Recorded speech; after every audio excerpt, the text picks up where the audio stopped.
Welcome to Spiritually Fierce, the podcast. I am your host, Dr. Ricky Jane Adams, principal and founder of the Institute for Intuitive Intelligence and creator of the Spiritually Fierce movement. Spiritually Fierce is not just a phrase.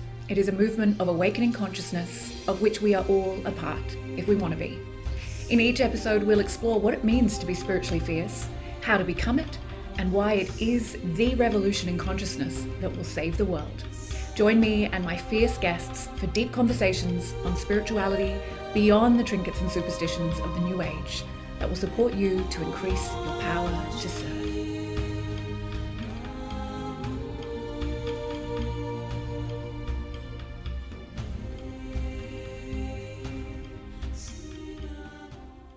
Welcome everyone to our next episode of Spiritually Fierce, the podcast. Season 2 is all about difficult spiritual conversations, and I am joined by the glorious Chenae Carey. Glorious Chenae Carey, sounds like alliteration, who is not afraid of any conversation. Her direct, heart-filled, beautiful energy makes it really easy to have hard conversations, and I love that quality about you. I'm going to read you Chenae's official bio, which she has no memory of. I'm sure she has some memory of it. As I read it out, you'll go, wow, I'm amazing. Chenae Carey is an intuitive business mentor, specializing in businesses run by women. Chenae bridges the gap between practical strategy and intuitive guidance, drawing upon her Bachelor of Business and robust experience in the intuitive sciences to support her clients. Hundreds of wellness, spiritual, coaching, and creative businesses globally have worked with Chenae to confidently attract more clients, save time, and increase efficiency. Welcome, darling Chenae. Thank you. Having my bio read to me is a peculiar experience. It is kind of exquisite pain, isn't it? It's a bit like, oh, let this be over, but also I'm really great. There's nothing like it. It's just awkward. Yeah. But it is all true. And of course, you are a beloved leader in the Institute for Intuitive Intelligence. You have traveled through many aspects of the Institute. You serve on the committee now and really have had that leadership and ambassador role for a long time, which is such a joy for me. And I'm so grateful for you. And today we're going to get to know you a little bit better in your role as that intuitive business mentor and what's brought you to this place. So our first question, and you have no prior knowledge of these questions, is tell us your story. How did you end up getting here to this moment in your life? Well, the first thing I have to do is let the dog out, which is a very, very common part of my story. Serving his needs always, and hopefully he will be quiet and not bark whilst I share, but he's dog will bark. My story as to how I ended up here doing what I'm doing right here, right now, and what that has to do with difficult spiritual conversations is long and windy. So I'll give perhaps the Cliff Notes version of that. When I first started my business, I had a really practical service and very tangible, very 3D, very muggle.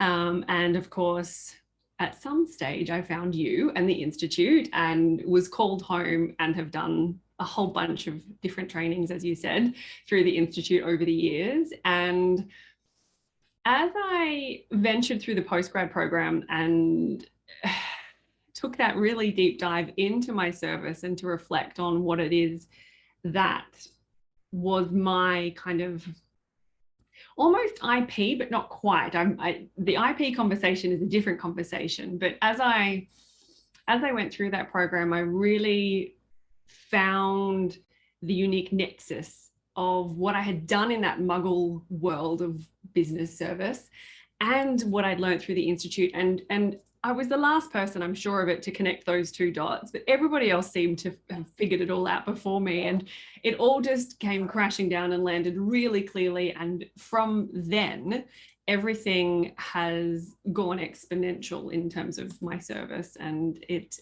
is the most fulfilling my business has ever been. Okay, so tell us, what do you do? What's a typical day look like for you as an intuitive business mentor? Yeah. So a typical day for me, there is no 2 days that are the same.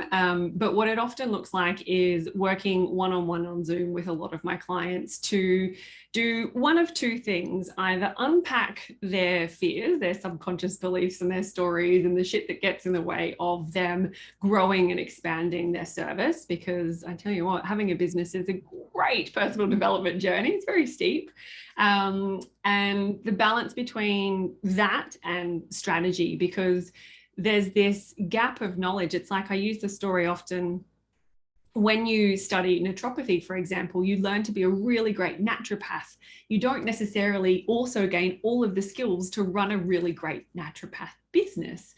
So that is where I bridge the gap, as you said in my bio, between that intuitive intelligence work and the business strategy. And so I'm often guiding people to fill those gaps in their knowledge and in their expertise to get their work out into the world, because they're really good at what they're really good at.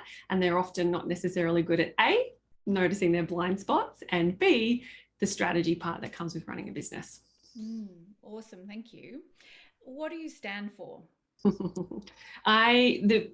one word that just keeps coming back to me time and time again is freedom. And it's not just entrepreneurial freedom, but it's freedom in whatever that looks like for each individual person. For me, there is a deep yearning for freedom in all aspects of my life. So I stand for creating freedom in myself, being the demonstration of that, and supporting those in my world to do whatever that looks like for them to have their freedom. Yeah. Yes, I love that. And it is a shared value for sure between you and I. I'd love to get into, I guess, some of the observations from my own experience of watching particularly spiritual women in business, because that is a big part of your audience, right? That you tend to serve spiritual women. Yeah. And there's often a great sense of frustration for me, and I'm sure it's for you also, watching women in this industry struggle with a lot of different aspects of it, finding their value, living through that value, and then charging appropriately, all of those nuts and bolts things. But what would you say the biggest obstacle to a spiritual woman achieving business success is from your experience? If I had to boil it down to one, I would say, based on my observation, it's picking one thing and sticking to that. I find the desire, that perpetual student archetype, to continue learning and growing and acquiring more knowledge, is a sabotage pattern for a lot of the spiritual women that I serve. I'm all for continuing growing. I think that that's absolutely essential for personal and professional development. But if we then try to pivot and sell everything as we acquire this training and that certification, it makes things really confusing and really messy for the people that we serve. That's probably, if I could boil it all down, that would be the number one. Yeah. Okay, why do we do that to ourselves? Like, yes, it's the perpetual student, but what's underneath that? Obviously, you're a fear huntress. This is your Yeah. work, is to look at that. Why is it that we tend to sabotage ourselves as spiritual women? Why are we underrepresented at the top echelons of the spiritual industry, which is still very male dominated, even though like something like 90% of the people doing the work are women? The fear, the common thread that I see through all of these women, and the fear that sits beneath all of it, is always to do with being good enough. Like, am I good enough? I see it time and time again, and that's the pursuit to acquire more, whatever expertise that might be, is often, when it's in the shadow, it's from the I'm not good enough, I need more to be able to do this, to be able to charge for this, because there's so much in the spiritual space that I get frustrated by the dominant narrative that we shouldn't charge for our work. It's a special gift and therefore we shouldn't charge for it. And I really don't subscribe to that at all. Yeah. Let's go there, because I think this is Something that I definitely have witnessed, and I think, yeah, there's that really obvious one where we can be accused of or actually carry the guilt in ourselves of, if it's in the name of spirituality, it shouldn't have a dollar value. It should just be, Christian missionaries just going forth in the name of Jesus. There's a lot of obscure ideas in there, but I guess the darker shadow side of that I witness, and I'd love for you to speak to, is that then we become quite hypercritical of one another, and particularly women on women, because there's a lot of us in that spiritual entrepreneurial space, and very, very critical, and quite divisive. And I've seen that faction like energy occur a lot since I started my business. And I'm really interested in that, because to me that feels like a way of, okay, we might have got over our own limitation around, okay, I can make peace with the fact that I can charge, but I'm sure as shit going to make sure I police everybody else in that space. And I know that's a big thing to talk to, but I know that you are on the coalface of this, and from your own personal experience as well, you've probably witnessed what I'm talking about. So what's this level of whatever that is, that sister wound or that aggression towards one another, that sense of creating division? Yeah, it's interesting, isn't it? Because I think we often say, yes, we want the best for everybody and the people around us, we want them to shine. But really, when we explore the shadow, there is that sister wound. There is that, I don't really want that. And I think what I see in the women that I work with is I see it come back to, if they have this, then I can't have that. Yeah. And there's this, it divides us. It puts that, that really big, and I see it as a brick wall. It separates us, because there's this idea that there is a finite amount of resources available. And so if that person shines, is abundant, is successful, then I have to go without. And it's just not true. It just isn't true. So yeah, there's a lot. It's a big one, and it isn't something that I'm asking you to, have the solution towards. But what Yeah. I see in you is the genuine antithesis to that, where you are, archetypally someone who likes to create connection and is an advocate for all, and is also someone who nurtures and nourishes her relationships with other women in this spiritual space and also outside of that. And I'm often humbled by the way you do that with such authenticity. There's a real sense of caring about the success of others, and also recognizing your own value. And you also navigate a lot of those factions. Like, I know that you are, able to be, in a good-hearted space with people who are not getting on well with each other. So why do you think what's the quality in you that allows you to be that person? A really, really good question. And you're right. I have always been a huge advocate for eliminating things like tall poppy syndrome. And this, it feels really, I want to say, innate within me. Like I've always wanted to see the good in people, but I think there's like a little crusader element to it in me. It's like, I'm going to do this because I can see that for some it feels terrifying to be able to even consider the idea of that. And so perhaps I like to fight for the underdog a little bit. I might like to, stand up and do that, because I love the comfort that I find in leading. It feels effortless. It feels quite comfortable for me. And I hear it from you all the time, those who can lead must. And when I first heard you say that, it was like I was in an echo chamber, and it was reverberating all around me. And it sort of sat and stayed there, because I've taken that and gone, yes, absolutely, I can lead, and therefore I must, and I will, and I'm unafraid to. And I find that the things that a lot of people are afraid to do doesn't actually happen. And so I have those beautiful experiences in, as you say, lots of different spaces. And it's like a fuel to my fire. It motivates me more. Yeah. Yeah. And it is such a blessing to everyone who gets to benefit from that because, as you know, yes, that leadership is also demonstration. And you know, one of the things that I know you'd also be aware of is the performative spirituality that we see in that entrepreneurial space where people go, okay, I'm going to have a spiritual business, and there can be a lot of what's that thing that peacocks do? A lot of preening, or like, you know, showing a certain look or face which actually doesn't have the goods to back it up. Yeah. And you again are that, you know, everything about you, and I have very, you know, personal, intimate connection to you. So I know this, but you are absolutely authentic and demonstrate what it is that you are living and doing. But I know I'm asking you all these hot button questions, and I will get more personal, but I'm wondering if you have a feeling as to why this industry also does attract that performative element so much. Is it just because there's a lot of like cool outfits that we can wear if we're performatively spiritual, or what do you think it is about the nature of this industry that attracts that energy? And is it your observation? I don't want to impose that on you. You might find that everybody's genuine in your world.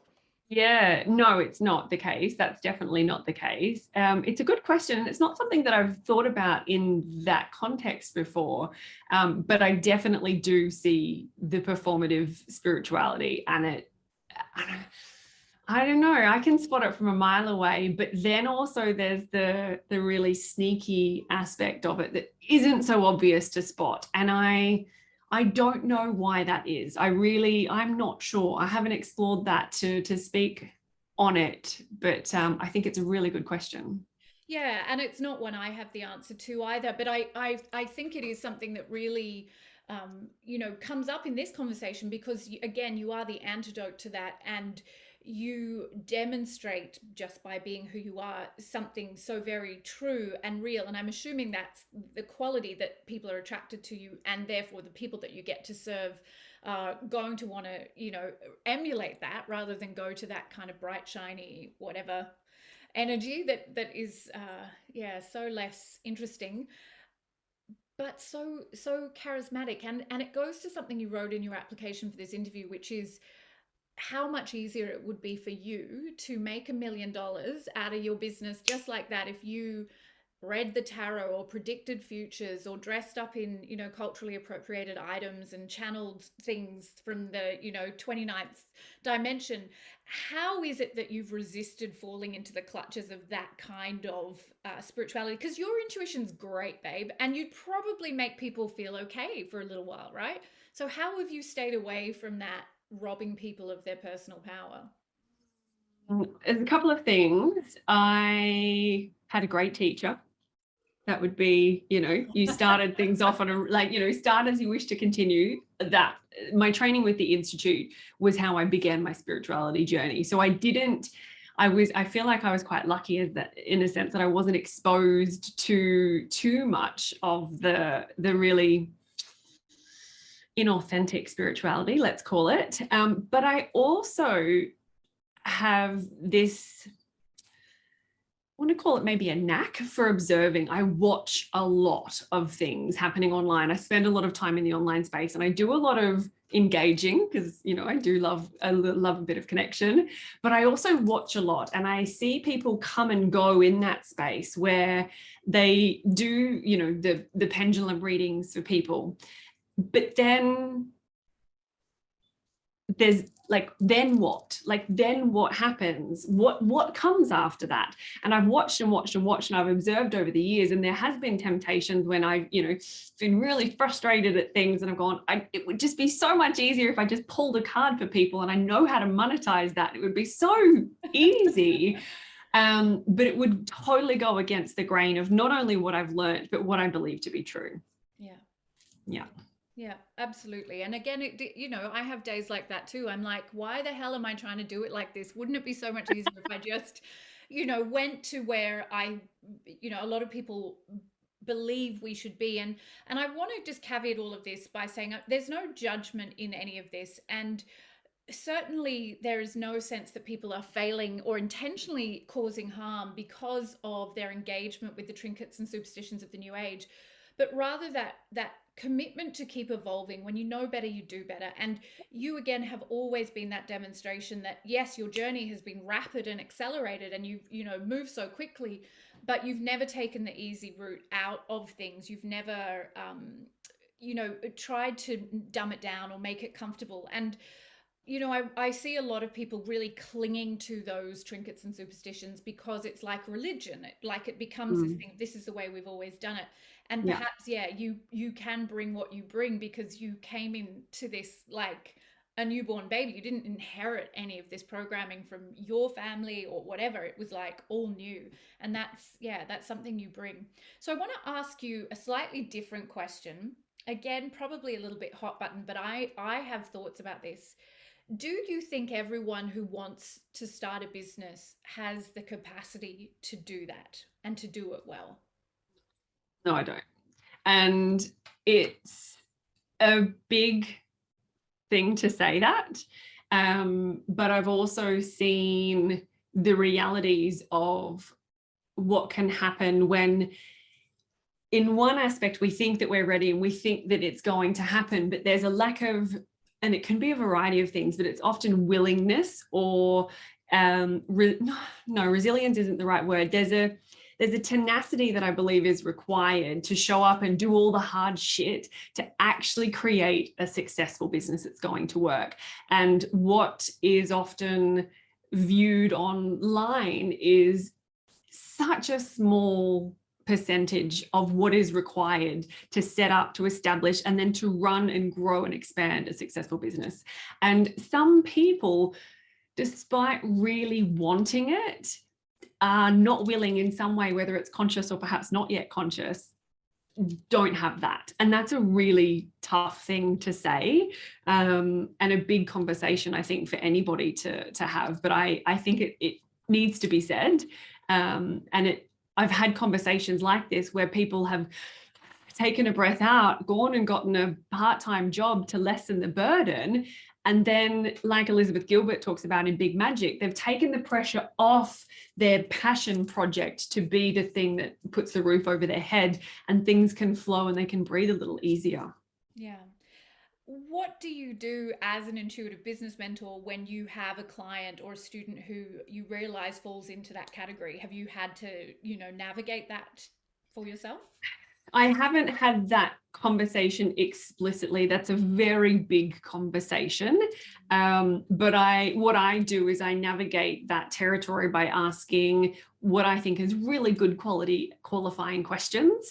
And, this is what it requires. And for the clients that I start out with, as I've grown and evolved and I've gotten better and better and refined my service, I now do them the due diligence of being really transparent with what it's going to take and what goes into that, especially if they're in that kind of infancy stage of getting themselves established, and that it's not an overnight success and that it does require that, that sweating for God. Yeah. So yeah, it's a massive question, but it's territory that I do often dance around. Yeah. Yeah, I remember years ago working with a woman who was teaching artists how to write grants so that they could keep funding their art making. And she was trying to teach artists how to get out of that applying for grants from the government mindset to entrepreneurialism as a mindset. So I went with her on this project and was the evaluator on it, and looking at this group of artists over many months, trying to really determine whether you could teach entrepreneurialism. And whilst you can teach someone how to do business and the nuts and bolts of it, entrepreneurialism is an archetypal energy. And I think it gets even more interesting and complex when you put it into the spiritual space, because then you're talking about, this is my purpose and my mission, and it's not just a business. Yeah. But I do feel also, I'm with you, I think there are some people who are not ever going to be able to be entrepreneurs, but it's a really interesting thing to watch that and know how to play with that. And I think this is something that we can talk about in this space, this difficult spiritual conversations, is every person who feels a burning passion to serve going to be able to monetize that and do it in a good way? And I say no, and perhaps that's part of the humility of our work, is realizing that sometimes that's not the path as much as we might want it to be. Yeah, I agree. Yeah, Wholeheartedly. I agree. Done. Tick. Okay, great. I'm glad we got that out of the way.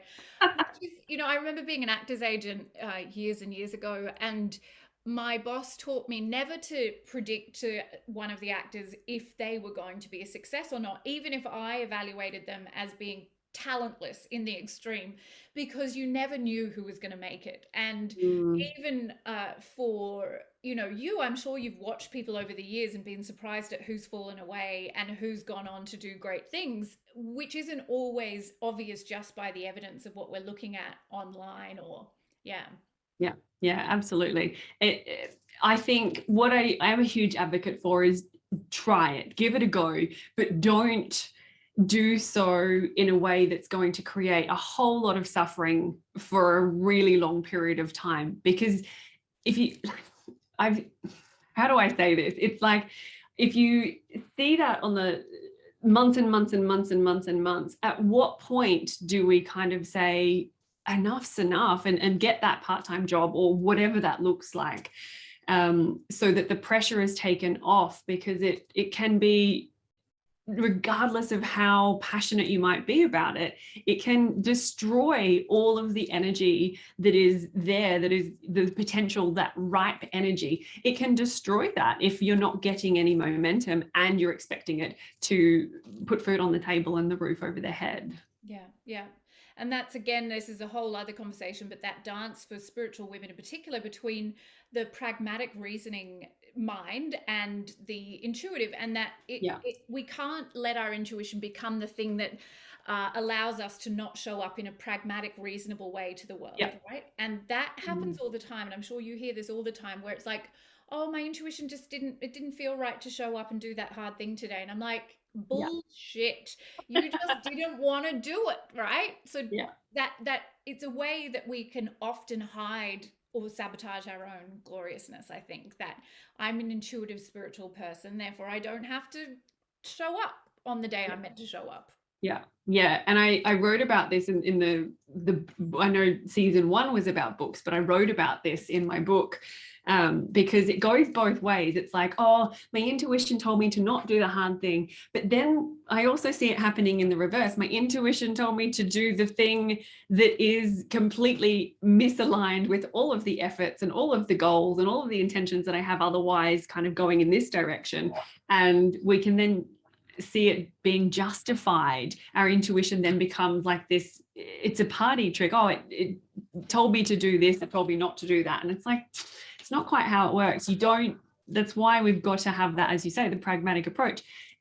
If you do one in isolation, you're missing a really key part of the equation, whether that's the strategy or, trusting that intuitive intelligence. Yeah, absolutely. I love that, because that, as we know, the further along our spiritual journey we go, the sneakier the sabotage programs become. And so we can actually completely derail ourselves and our service by, pivoting, when actually we should have just sustained ourselves through that difficult middle phase or whatever it is. And I think having you as the BS detector is probably vital to so many of your clients. It's funny.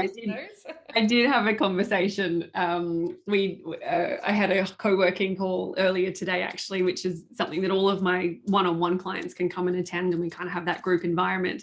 And we talked about it. One of the clients on the call, she's like, I know you gave me all these things to do, but I spring cleaned my house. And I'm like, okay, cool. Is that a sabotage? I'm happy to kind of illuminate it, but I want you to identify whether that's the case or not. And that's, again, not robbing my clients of that experience of spotting it for themselves, happy to kind of point them in that right direction to then explore it for themselves. And she's like, yes, a little bit of sabotage, but I'm back on track again. Yes, and it seems like a really noble and good thing to clean your house, sure, but I actually think whenever I feel the temptation to clean, I should be doing something else. Could just be my own biases, of course. Yeah, I think you bring such a mature understanding of intuition, and it isn't just, that being drawn into the ego's machinations and pretending it's the intuition speaking. And intuition, as we teach and as you teach, doesn't respond really to the questions in that yes no instant moment of gratification way anyway. It's an intimate partnership that needs to be nourished and nurtured like any partnership. And when you go in for the hard and fast quickie, you don't get the most satisfying experience, and you're probably not giving that back either. So I'm going to ask some questions of you now, my darling, to wrap up our gorgeous conversation. What are you reading right now? So many things. I have a bunch of audiobooks on the go. I've got a couple of books in my bag that I read after yoga, and I've got a couple beside my bed. So I've got Brené Brown, Daring Greatly beside my bed. I've got Caroline Mace. I've got the Intimate Conversations with the Divine. I read a chapter or two after yoga, which is just delicious. I've started getting into a few fiction books on Audible, which is really nice, just to kind of mix things up because there's a lot of personal and spiritual development happening. Yeah, no, I don't remember the last time I read a fiction book. No, nor do I. And I realized that I needed to kind of mix it up. Otherwise, I get a little drained, for lack of a better word, from all of the things I'm trying to acquire in terms of knowledge. And yeah, so I listened to one just recently, a beautiful little short one. And on Audible, I have, what's one that I've got open that's worth mentioning? Oh, The Body Keeps Score. I've just started that one not that long ago. Amazing. Yeah. Yes, I need to read that one. I think it's on my list somewhere. What's something people misunderstand about you? Because I am very extroverted, that is my dominant way of being, but I really do need to balance that out with some solitude and some quiet time and some stillness and some silence. And I have a really good balance of that, which means that when I am present, I can be like, I'm fully there and you get all of me, all of my excitement. If I'm super excited, I might even sweat a little bit, but there's this misunderstanding of that is how I am all the time. And it really isn't that way. I don't like the label of extrovert or introvert, but I really do love the balance. Yeah, beautiful. If today was your last day on earth, what would you want us all to know? Oh, so much, but and in listening to the previous episodes of Spiritually Fierce, I've been listening and wondering whether this question would be asked of me, but I'm like, I'm not going to come up with an answer. I'm just going to leave it and wait and see what happens when I am actually asked the question. And it is now, before I say this, what's the swear factor on the Spiritually Fierce podcast? Swear away, darling. Absolutely. All right. The first response when you asked that question was just fucking do it. Do the thing, take the leap, try the experience that you haven't done before, because all of the things that you are afraid of happening don't happen. It's just this very rare occasion that all of those things that we project into the future that are our fears, it's very rare that those things actually do happen. And I can speak from experience because I do all the things and it's not that bad. And I feel like I reap the benefits of that. So just do the fucking thing. Yeah, J-Ma sister, totally with you on that. Thank you so much for sharing this time with me. It is my privilege, as always, to get to hang out with you, and we'll share all the links to your service, some of the books that you mentioned, although there was a lot in there, but they're all good books, and anything else that will be of value to our audience. It's been such a privilege. Thank you, everyone, for joining us on Spiritually Fierce, the podcast.